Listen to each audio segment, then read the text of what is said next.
How's it going, everyone? In this video, I want to take you guys through the huge No Man's Sky Sentinels update that did drop recently. A lot of cool updates coming as a part of that, and good to see No Man's Sky continue to evolve, and it is a free update yet again, so we'll talk that.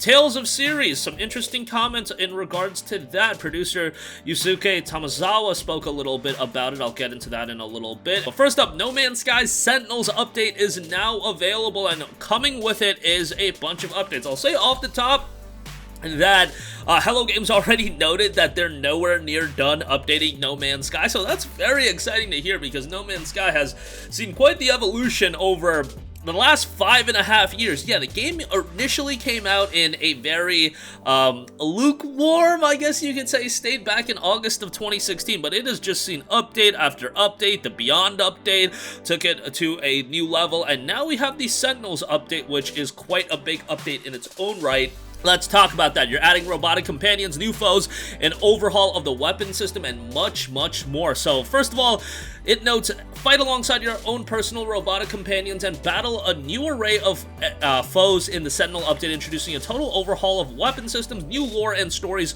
all new Sentinel enemies and combat behaviors, the ability to reprogram and adopt your very own friendly AI drone, and much, much more. Sentinel Hardframe Mech. Planetary Sentinel forces have a significant new tool in their armory, the Hardframe Battle Mech.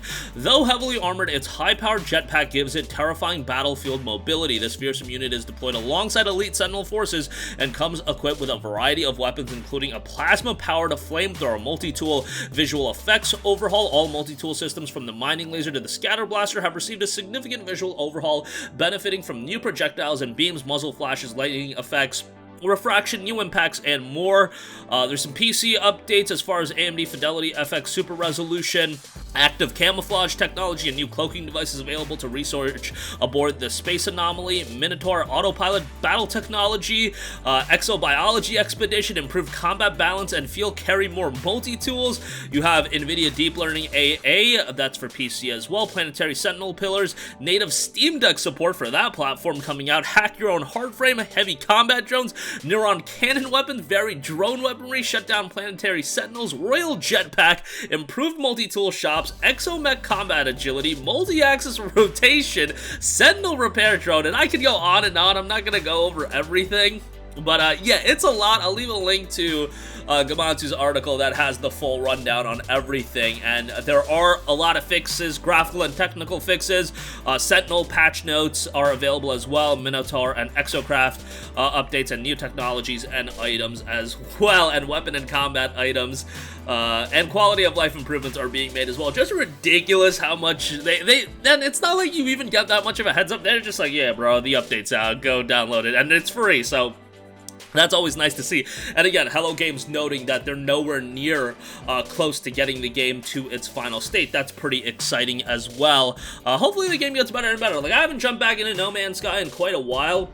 The one thing that is kind of a bummer is it has a PlayStation 5 upgrade, and don't get it twisted, the PlayStation 5 upgrade is really good, but if you do have a VR headset, you have to choose between the PS5 upgrade or playing with the VR headset with PlayStation 4, you know, performance. So that's a little bit of a bummer. Hopefully when VR2 does drop, it gets a native VR2 upgrade, and that would be awesome. I would rather, if I was to play No Man's Sky, I'd just play the standard PS5 upgraded version.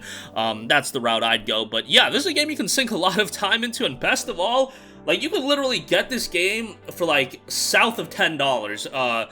You know, you're getting a much better game than what was available in 2016, and you're paying a fraction of the price, so, yeah, kind of seeing, like, we're not going to see this all the time, but, like, that's what I say about Dying Light 2 as well. Dying Light 2, I think, is a very good game, but right now, the game is, you know, has some issues rough around the edges, but, like, a year from now, it's going to be a much better game, and you're going to get it at a much cheaper price. So, yeah, No Man's Sky is, like, the extreme example of that. Don't get it twisted, but it is interesting nonetheless. All right, moving on from that, Tales of Series producer wants to create something exciting for the 30th anniversary of the franchise. This is coming from an interview with Famitsu. Yusuke Tomizawa spoke a little bit about it, noting the series will celebrate its 30th anniversary in 2025, so that's a ways away. Rather than making a commemorative work simply because it would be the series' 30th anniversary, I would like to make something that the fans want. I think that we should provide a wider range of Tales of titles and experiences for consoles, not to mention developing new titles on a regular basis. However, I have no intention of ignoring the demand to port or remake past works within the series. It's very difficult to decide which order and what form, but I would like to say the team will try to create something where all Tales of fans will be excited for the 30th anniversary. He also noted that while he's being vague, he hopes to provide more information in 2022. You know, it would be unfortunate if we had to wait until 2025 for another mainline Tales entry. However, if you think about it, Tales of Berseria came out in January of 2017. Tales of Arise came out in September of 2021, probably saw a bit of a delay because of the pandemic, but still, that's like 4.5 years between the two games. You did get the Tales of Vesperia Definitive Edition in between. That came out in January of 2019, I want to say, but outside of that, I don't think there was any other Tales of releases. I do think it would be a wise idea to alternate between new Tales of titles and then maybe a remaster or a remake, but at this stage of the game, like, Tales of Vesperia was a nice remaster. But if you're going into the back catalog deeper, if you're talking Tales of Abyss, you're talking Tales of Symphonia, Tales of Destiny, those games, like, they need full-on remakes. Let's just put it right, they need full-on remakes. I do not want to go back into those games with, like, I love Tales of Abyss. I think it's a tremendous game. Amazing story, one of the best main characters in a JRPG that I've ever played, but that game shows its age, and I do not want just a remastered version of that game. Tales of Abyss, if you brought it up to like the Tales of Arise level, literally gave it the technical refresh that Tales of Arise has, that game, I'm telling you, would sell incredibly well if they did a high-quality remake of that. And I feel like that would be a quicker outing. Now that they have Tales of Arise in place and they have this new style of Tales, you have the story in place for Tales of Abyss, although I would like the ending to be extended a little bit. You can add a bit of content, but the storyboard is already there.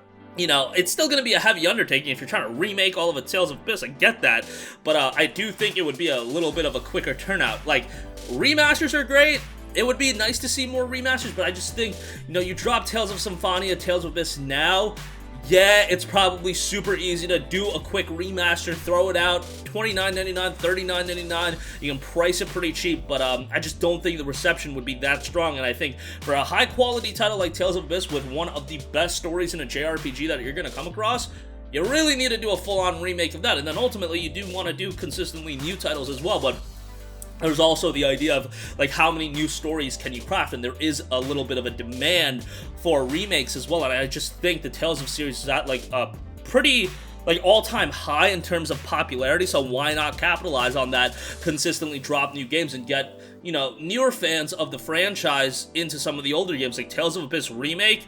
I think, like, I would think if Tales of Abyss got a remake and it was at the Tales of Arise level from a presentation, gameplay, and visual standpoint, I literally think people would like that game more than Tales of Arise, and I was super into Tales of Arise. I think it's a tremendous JRPG, but Tales of Abyss is at another level, in my opinion, but hey, that might be a hot take. I know a lot of people want to see Tales of Destiny, they want to see, whatever, Tales of Symphonia, etc., but Abyss is the one that definitely I'm going to be, like, championing for quite a while. But that's going to do it for me. Let me know all your thoughts in the comment section down below. Again, No Man's Sky getting another major update in the Sentinel update. A lot of new content added via that, and more content is to come with No Man's Sky. And Tales of, some cooking for the 30th anniversary, whether it be new titles, whether it be remakes, it seems like the team does definitely hear the demand. So it'll be exciting to see where they take the Tales of franchise going forward. That's going to do it for me. Sound off with all of your thoughts in the comment section down below. Thank you for watching, and goodbye.